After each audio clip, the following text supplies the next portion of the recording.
Just seen the Brentford manager, Thomas Frank, has been asked about Mark Noble's penalty for West Ham, and he said if they had a penalty and Ivan Toney was on the bench, I'd sub him on. I think he's one of the best penalty takers ever. We're going to talk about Noble's penalty a little bit later on, aren't we? I know you've got some very interesting views on that. But let's talk about the massive game yesterday afternoon, the later game of Spurs 0, Chelsea 3. By the way, I think a lot of people might be going a little bit over the top about Thomas Tuchel here, okay? This was Spurs who've decided to play Harry Kane at fullback. So, you know, if you can't go to Spurs and beat them with the side you've inherited at Chelsea, there's something wrong with you. He didn't get it right in the first half. No, they didn't play great first half, Chelsea. You know what, the week before against Villa, first half, Villa also had some joy against Chelsea. Could have scored, perhaps should have scored, but didn't, and ultimately got beat 3-0.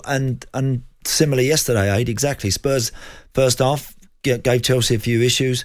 I do like this guy. And listening to all the guys there talking about him, there's a lot to admire, I think, about the way that Thomas Tuchel works. And I was just thinking, as I was coming into the studio today, about when Jose first arrived at Chelsea. He arrived with such a bang, and he kind of shook the world, didn't he? Yeah. You know, he did. He really, really sort of grabbed Chelsea by the scruff of the neck and hauled them up, and basically got them rubbing shoulders with the best and taking Fergie on when he was in his pomp, etc., etc. But if come January, and it'll be a year in January, and Thomas Tuchel will have completed the first year at Chelsea next January, I believe. If he's got Chelsea where they are today, top of the pile, with the Champions League under his belt, he also is doing something I think very, very special. I really do. Now, I know he's inherited some tremendous players, but a lot of them players, Rudiger, he was on his way out. The boxes were officially coming out the loft, and his missus was probably packing them up, right? Aspi, you know, looked like Reece James now had kind of wrestled that shirt off of him and wasn't going to be playing. There were others in that Chelsea squad Marcus Alonso. My goodness, Marcus Alonso is so transformed at the moment. He's one of Chelsea's best attacking players. He's in the box as many times as Lukaku. Half the time, he's incredible. So clearly, the players, you can tell when players are responding to a coach. They like a coach. They like working with this guy. During the week and on a Saturday, it shows. And, you know, Mason Mount today or maybe not today, of course not today, but yesterday when he gets the drag at half-time, that stings and that hurts a little bit. But you know what? I tell you what, he won't have the hump over that for long, because I think he realises that he's working with a coach that just demands the very best. And it doesn't matter who it is, who you are. If he thinks he can make an alteration to that team to good effect, he will do it. And Jose used to do that. Jose did that in his first spell at Chelsea. He'd make he'd make a double change. I think it was one game against Liverpool. I think it might have been, I can't remember if it was a semi-final or a final of a League Cup. He made 3 changes in one go. Jose played all his cards in one hit. You know, because that's what he had that ability to shake things up. And I see the same in Tuchel. I think he's a brilliant coach, I do. So do you see, and that can upset players. I think Mason Mount's too professional to be upset, but I think others might go to their heads a bit and they might react in the wrong way. But Tuchel's prepared to put up with that. With Chelsea, eventually, with Mourinho, in both spells, it kind of worked against him a little bit. The sometimes undermining play. I remember Joe Cole scoring the winner against Liverpool, then getting criticised by Mourinho for not. Mourinho said we were playing with 10 men because Joe Cole wasn't doing the work he should have been doing. He'd scored the winning goal in a massive game. Less than 6 months ago, Thomas Tuchel was in charge when West Brom went to Chelsea and won 5-2. Big Sam's West Brom went to Chelsea and won 5-2. And I wonder if that was a moment that really slapped Tuchel in the face, where he suddenly said to himself, do you know, this is the Premier League. This is a little bit different. You know, at Dortmund, he fell out with players. PSG, it didn't work out as planned because they were meant to win the Champions League. They got to the final and didn't win the thing. Didn't really play well in that final either. I was there that day watching it, and I watched Mbappe playing wide in Tuchel's PSG team against Bayern, and he was running back and he was sitting on top of the fullback half the time. Couldn't get anything in terms of forward play going. And I remember sitting there, because it was when Tuchel had broke his foot or broke his ankle. And he's sitting there with his pot sitting on a little stool on the side of the pitch, and his foot in a pot. And I remember thinking, well, I'm not really seeing. I'll tell you what we're all seeing now, we're seeing a coach that I think is, and it's fine detail. he talks about precision all the time in every interview. We weren't precise enough at the final third. The precision in our passing wasn't there. This wasn't this one. Everything is down to such fine detail. He's demanding perfection, like Pep does, or has done. You know, he's I think he's got that similar traits in that respect, where he don't just want good results. He's looking for perfection half the time. So are we saying then that he's on a level with Mourinho back at that time? I'm talking Jose Mourinho. I honestly think that what Jose did at Chelsea at that time, because Chelsea had been in the doldrums for so long and they hadn't been competing on the top table. What Jose did was extraordinary, and it was amazing for the club at that particular time.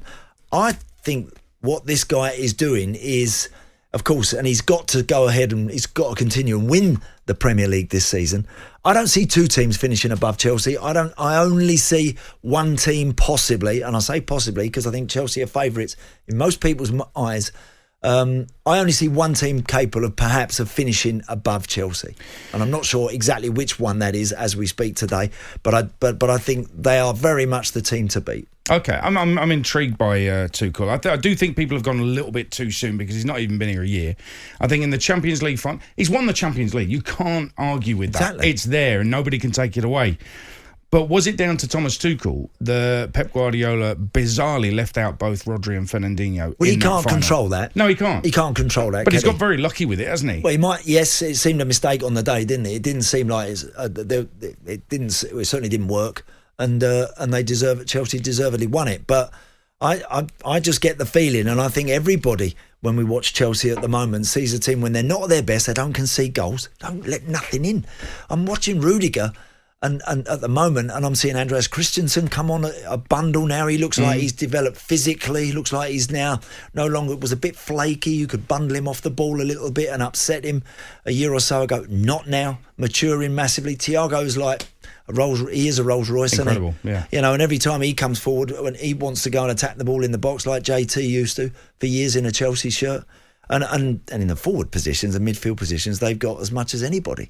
But they've got that. It's like what he has done since he's come in. He's demanded excellence. He's demanded perfection. He's demanding more and more and more, I think, from the players. And they're giving it to him. They're giving it to him. And look, half time, they could have been behind potentially. Maybe if Son takes his chance in the first half yesterday at Spurs. Second half, they scored 3, and let's be fair, they could have had 6. Well, listen, I did pick Chelsea to win the title pre-season, and I don't think that's rocket science. You've got a side that's won the Champions League, and they've added Lukaku to it. That means you're adding goals to it. He's got players who are young, like Mason Mount and Reece James, etc., who are getting even better with the experience that they're getting. You know, and he's playing, he is demanding more, and he's playing in a way that gets the best out of them, that allows somebody like Alonso to go forward. If Alonso gets injured, they've got Chilwell to come in. You know, he's got an incredible squad to work with. They had a little bit of luck at the end of last season when Leicester just completely fell off a cliff. And they also had a little bit of luck with Pep Guardiola picking the side he did in the Champions League final. But they took advantage of that luck. And you can't take away the fact that from a position where it didn't look likely, he's got them a top 4 spot, and he's won the Champions League as well, which not many people would have predicted. So you add Lukaku to that, and I think that they go on and win the title.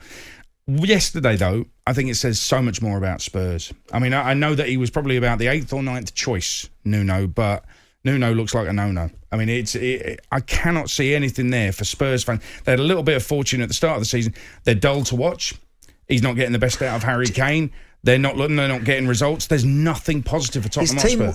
His Wolves team was never dull to watch. I didn't. Do you not think? No, I thought Nuno when he had Jimenez, Jota, and he had those guys playing. Moutinho, I thought that team was a very good team. When he had Doherty one side, Johnny on the other, I thought they played terrific football at Wolves at that time under Nuno. I really did. And I've expected him actually to go in and make maybe more of an impact on the way that Spurs are playing. I mean, they got those 3 wins on the bounce and got up and running. but without really sort of convincing anybody. And now they've hit a brick wall the last 2 or 3, and they've been well beaten. Well, he's achieved something, because it's the first season since 2015-16 that Harry Kane's not scored in his first 4 Premier League games. I mean, he's scoring more for England than he is for Spurs. To get a striker, a goal machine like Harry Kane, to stop scoring goals is some achievement from Nuno. Spurs fans, you must be tearing your hair out, and Chelsea fans, who can stop you winning the title? 0871 722 3344. It's Drive on TalkSport with WeBuyAnyCar.com. Join over 2 million happy customers by entering your reg number now.